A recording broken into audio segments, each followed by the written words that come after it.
time for our first keynote speaker this evening, and it is someone who worked as a top marketeer for several international companies. He worked and lived in many countries around the world.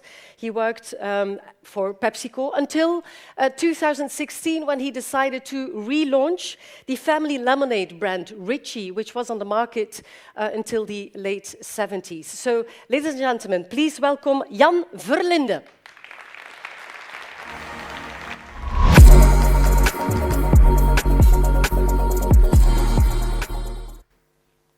Good evening.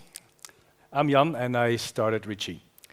In Belgium, we have many traditions. We have traditions of beer, waffles, chocolate, but actually we also used to have a tradition of lemonades.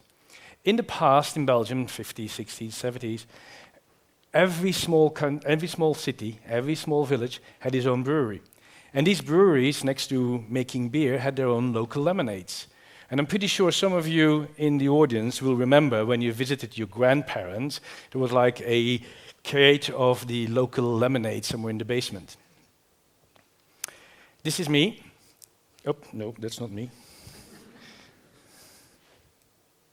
This is me. When I was a little bit younger, and we used to have a lemonade. My father had a brewery in Lübeck, not far away from here, and Ritchie was made there. The brand disappeared at the end of the 70s. Since when I was 22, during my traditional father-son discussion, do you want to take over the brewery, yes or no, I decided not to do it. I would have been the fourth generation, but nobody of my generation took it over. I went working for big companies until 3 years ago I was fed up with it. Now it's very easy to know what you don't want. It's not so easy to know what you do want, and actually this picture stimulated me, so maybe it's a good idea to bring Ritchie back on the market, because in Belgium we drink a lot of soft drinks. On average, we drink one can of soft drink per day, or 124 liters per person per year. That's 4.2 billion consumptions of soft drink a year. And in Belgium, everybody knows the market is monopolized by Coca-Cola. That means in the last 20 years, there hasn't been that many interesting launches which were made. If you would be sitting in Berlin or Hamburg or in London, there we would find some quite interesting, trendy soft drinks. So instead of waiting for those soft drinks to come to Belgium, I thought, let's bring Ritchie back on the market, because there's more and more trend toward craft products, local, natural ingredients, artisanal. In the world of beers, this is going on for a long time. Chips, Mosterd de Ster from Lübeck. So there is clearly a market for that. Now, how do you start? I mean, you have an idea, how do you start? I think the most important thing as a startup, and I heard saying in the panel that marketing is very, very important. Selling your concept is very, very important. The first step to sell a good concept is to make sure that you have a good story. If you don't have a story, it's very difficult to explain what it's all about. Since we were Neanderthals, we communicate with each other through stories. Second part, you need to have a good product and a good design. Design is often underestimated. Design is not just to keep the content, it has to explain what category we're in. Ideally, you fall in love with the product.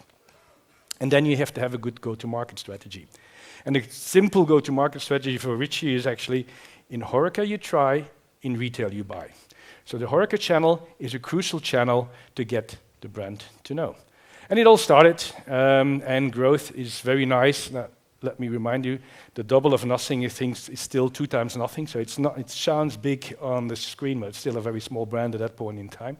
But things are going great. And then it's Corona. The go-to-market strategy is, in HoReCa you try, in retail you buy. 2020, everything goes down. Your whole market strategy goes down the drain. And immediately you see the impact. Sales minus 75% in the HoReCa channel. And retail doesn't compensate. Well, what happened at that point in time in retail? The women gave their husbands a shopping list to go to the supermarket. And what do husbands do? They listen and they only buy what's on the list. And what was not on the list was Ritchie. So therefore, we had a problem. And then there's several things you can do. You can start screaming, you can put your head in the sand, or you can do like the great Winston Churchill said, never let a great crisis go to waste. So as I had a little bit of experience in marketing, I knew that in summer you can get good deals in out of home. But I didn't have a marketing and advertising company to help me. So I asked friends around, hey, what would be a great idea? And this idea also came up, All Drinkbaar België, which is actually quite a funny idea. But okay, if your campaign starts on the 22nd of July, it doesn't make sense to have a campaign like that.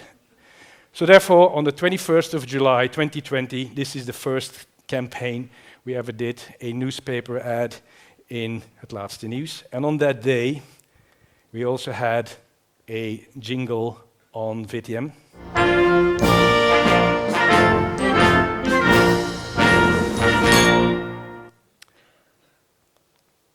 And then we had the national billboard campaign. We also became sponsor of the trailer of the Slimste Mens, which then resulted in our first TV campaign. Lemonade. Belgische natuurlijke limonade. A splash of happiness in a bottle. Ritchie Cola. Belgische natuurlijke cola. A splash of happiness in a bottle. And the good news was we contained the damage of Corona, so 2020 turned out to be a good year. Now going forward, if anybody here in the market wants to launch a brand, this is a book I recommend. It's very depressing read. If you want to launch a brand, it's not very easy. You need to create mental and physical availability. People will only buy what they know and if they can find it. But in order to build that, we became sponsor of the mall, did another campaign in outdoor. We also did some product placement in Het Huis. Now, product placement is a very good and relatively cheap way to get good quality communication about your product. So we did quite a lot of product placement in the last couple of years. Now, this is my favorite scene. Wow. Chill.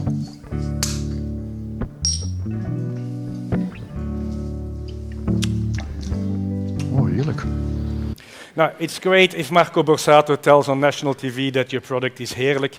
It's a little bit of a pity what happened to Marco Borsato after that, so we couldn't really use it, but it's still a great campaign. Geniet van de And Masked then Singer. we were also Met sponsor Ritchie limonade. of the Masked Belgische Singer, natuurlijke limonade. where we did quite some visible product placement, continued with the Slimste Mens, did the Voice Belgique, RuPaul's Drag Race in RTBF. And it's great.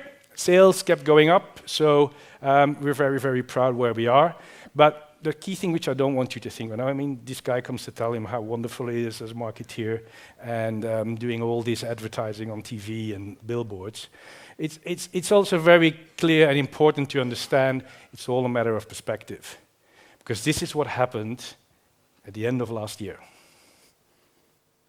Dan Ritchie. Ja, ook limonade en ook frisdrank. Hè. Dus ik weet wie dat Ritchie is, maar ik weet niet dat Ritchie limonade is. Nee. Dat is de sponsor van deze show. Ja. Hebben ze nog niet? Goed gedaan, ja, goed gedaan. Ja. Wat is jouw favoriete frisdrank, Tom? Ritchie.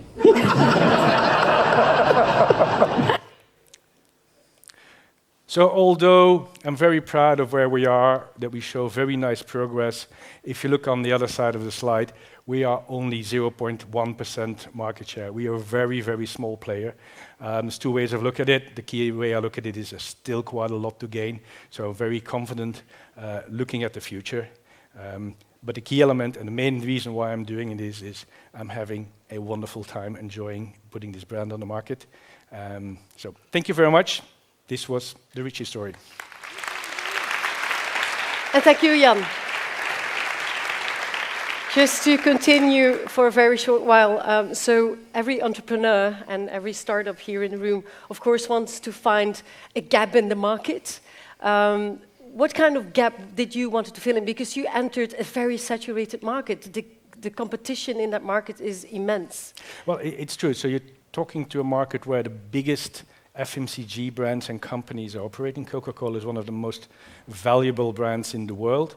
But there is a a niche market available, because if you would be a HoReCa owner and you want to create a very nice atmosphere in your HoReCa, you work on your design, you decide which is the food you're going to serve, you're going to think very, very hard about your wine list, very, very hard about your beer list, and then when it comes to soft drinks, it's the same like in every frietkot or in McDonald's. So even there, people are looking for better products, better experiences. Yeah, and are you aiming for exporting the product as well? Export is a little bit of a hobby. We do a little bit of export, but we don't have enough cash to build a brand in Belgium. So focus, first build a brand in Belgium, and then we'll see. Mm-hmm. I don't know whether, you follow the debate, you refer to it. Something that was said as well is if we compare with the United States, you see a lot of entrepreneurship. Is that something that you think we can learn from as well? Well, I think the key element, and Lola said the same thing about Heineken, the key element is we should not be too shy. We have wonderful products, we have wonderful beers, we have wonderful chocolates, we have wonderful lemonades. We should not be shy, and we should say, okay, let's go. We can stand here, because the alternative would have been to the Fritz Colas and the Bionales from Germany, the Belvoirs from, they would come to the market. No, we have, Belgium as a brand is very, very interesting. We have quality products, so there's definitely a market for it. Yeah. You worked for, may I say 2 decades, or maybe longer? Yes. 25 years of preparations for the launch. Yeah, right. So you worked in the big corporate companies. What did you learn from them? What did you take along in this journey? Well, you learn a lot. I mean, the good thing about these big corporations is, I mean, it's very professional. And marketing is a métier, it's a job. Marketing is not just some thinking of some advertising, it's a positioning exercise. It's a job, you need to learn a lot. And I've been lucky to have actually 25 years of experience and training with the best marketing companies, and I'm using what I've learned there in support of Ritchie. Okay, where do you want to be in 5 years' time? Well, a little bit bigger, but the key element is it has to be fun as well. Now, of course, it's only fun when the business is growing. I think there's a potential of 1% market share in Belgium, definitely. That's times 10, so that's ambitious. So let's hope we'll move into that direction and we'll see where we end. Yeah, and what element gives you most fun? Well, sometimes I get fan mail, believe it or not, where people send me an email. It's like, I drank your lemonade and it felt like I was sitting on the knees of my grandmother 30 years ago. À la recherche du temps perdu. That's cool. Absolutely. Thank you very much, Jan. Give him a warm round of applause. Thank you. Thank you.